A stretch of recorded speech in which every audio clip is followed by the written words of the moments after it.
Let me say something. Fear can be a really, really good thing.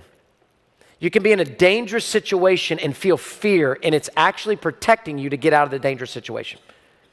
Fear can be a positive thing because it can even be something that you shouldn't be afraid of, but you can use it to move you towards God and to let the Lord, as we'll see in the next point in a minute, to invite God into our fear.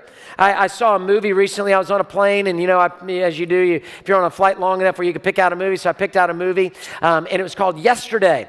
Was the movie. It's about this guy that got hit on a bike by a bus at the same moment that all the power went out in the world. That's a tough day, okay? That's a bad day of what's happening.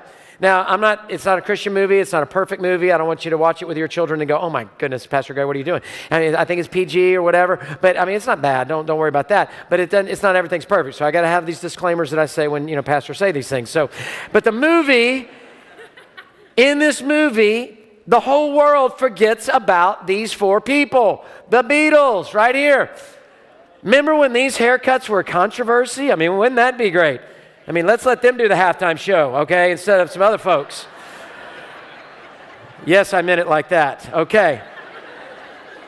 So here we have the Beatles. So this guy, he's the only guy. There's a couple others at the end of the movie. Spoiler alert. But if you hadn't seen it by now, it's on a plane. It's not a late breaking movie, okay? So he is the only one and a couple other people that knows about the Beatles. And so he begins to sing Beatles songs. And everybody starts going, wow, what a song. He becomes the best songwriter in the entire world. He becomes amazingly famous. He becomes millionaire upon millionaire upon millionaire. And then he gets afraid somebody's going to find out he didn't write these songs. In the end of the movie, what he does is he simply does this. He responds to the fear, and he does the right thing by saying, these aren't my songs. I didn't write these. And when we have fear in our hearts, we've got to respond to the fear.